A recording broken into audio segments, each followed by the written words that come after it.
Social media کی سنسنی اور سن رائزرز حیدرآباد کی مالکہ اس بار اپنی آنے والی شادی کے لیے ایک بار پھر سرخیوں میں ہے۔ کاویہ مارن نے ہندوستان اور بیرون ملک دونوں میں کافی مداحوں کی پیروی کی ہے اور ان کی ذاتی زندگی اکثر عوامی دلچسپی کا موضوع رہی ہے۔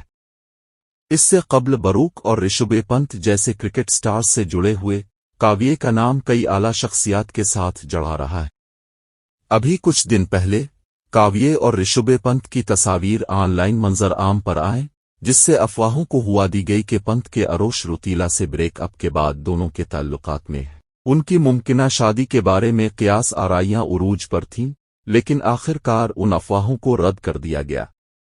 اب تازہ ترین خبر یہ ہے کہ کاویہ مارن جنوبی ہندوستانی میوزک انڈسٹری کی ایک ممتاز شخصیت انیرودے روی چندر سے شادی کرنے والی ہے۔ انیرودے، ایک 33 سالہ میوزک کمپوزر، نے اپنے ہٹ گانا وائی دس ڈیڈ سے شہرت حاصل کی اور اس کے بعد سے متعدد کامیاب فلموں کے لیے موسیقی ترتیب دی ہے۔ ان کے کام میں فلم جیلر کا ساؤنڈ ٹریک شامل ہے اور اس نے اپنے کیریئر کے ایک مشکل مرحلے کے دوران سپر اسٹار شاہ رخ خان کا ساتھ دیا۔ انیرودے کی موسیقی نے شاہ رخ خان اور رجنی کانت دونوں کی تعریف حاصل کی ہے، جس نے انڈسٹری میں ان کی حیثیت کو مزید مستحکم کیا ہے۔